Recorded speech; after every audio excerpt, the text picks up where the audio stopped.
And now I would like to introduce you to some of my favorite writers and musicians that I have admired and enjoyed over the years. I'd like to start with Willa Cather's The Legend of Fray Balthazer Montoya, from her novel, Death Comes for the Archbishop.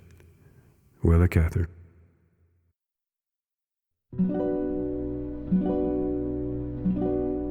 Sometime in the very early years of the 1700s, nearly 50 years after the great Indian uprising, in which all the missionaries and all the Spaniards in northern New Mexico were either driven out or murdered, and after the country had been reconquered and new missionaries had come to take the place of the martyrs, a certain Friar Balthazer Montoya was priest of Acoma, the city in the sky. He was of a tyrannical and overbearing disposition and bore a hard hand on the natives. All the missions now in ruins are active then. Each had its resident priest, who lived for their people or upon the people according to his nature. Friar Balthazer was one of the most ambitious and exacting. It was his belief that the Pueblo of Acoma existed chiefly to support its fine church, and that this should be the pride of the Indians as it was his.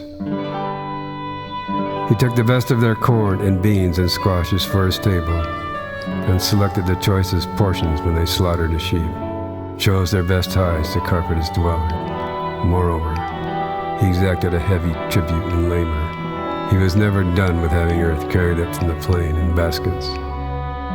He enlarged the churchyard and made the deep garden in the cloister, enriching it with dung from the corrals.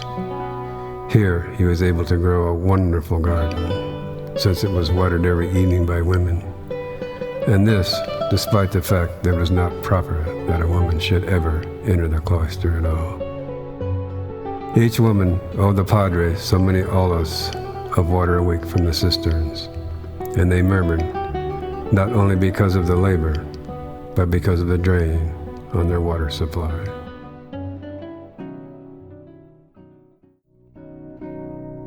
Moonrise from the Loggia was an impressive sight, even to this brother who was not over-impressionable.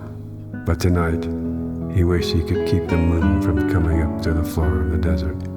The moon was the clock which began things in the Pueblo. He watched with horror for that golden rim against the deep blue velvet of the night. The moon came, and at its coming the Acoma people issued from their doors. A company of men walked silently across the rock to the cloister. They came up the ladder and appeared in the Loggia. The friar asked them gruffly what they wanted, but they made no reply. Not once speaking to him or to each other, they bound his feet together and tied his arms to his sides. The Acoma people told afterwards that he did not supplicate or struggle. Had he done so, they might have dealt more cruelly with him. But he knew his Indians, and that when once they had collectively made up their Pueblo mind. Moreover, he was a proud old Spaniard, and had a certain fortitude lodged in his well-nourished body.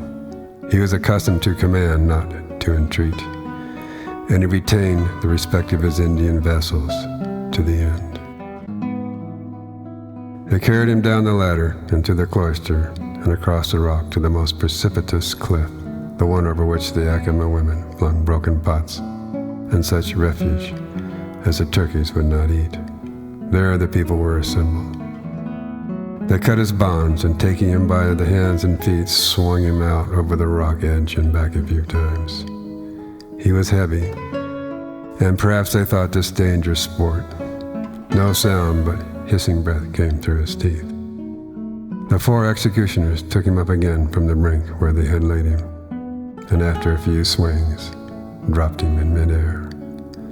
So did they rid their rock of their tyrant, whom on the whole they had liked very well. But everything has its day. The execution was not followed by any sacrilege to the church or defiling of holy vassals, but merely by a division of the padre's stores and household goods.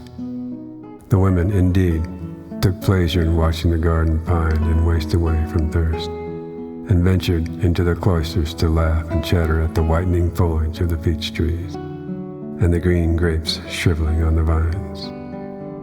When the next priest came, years afterward, he found no ill awaiting him. He was a native Mexican of unpretentious taste, who was well satisfied with beans and jerked meat, and let the Pueblo turkey flock and scratch in the hot dust that had once been Balthazar's garden. The old peach stumps kept sending up pale sprouts for many years.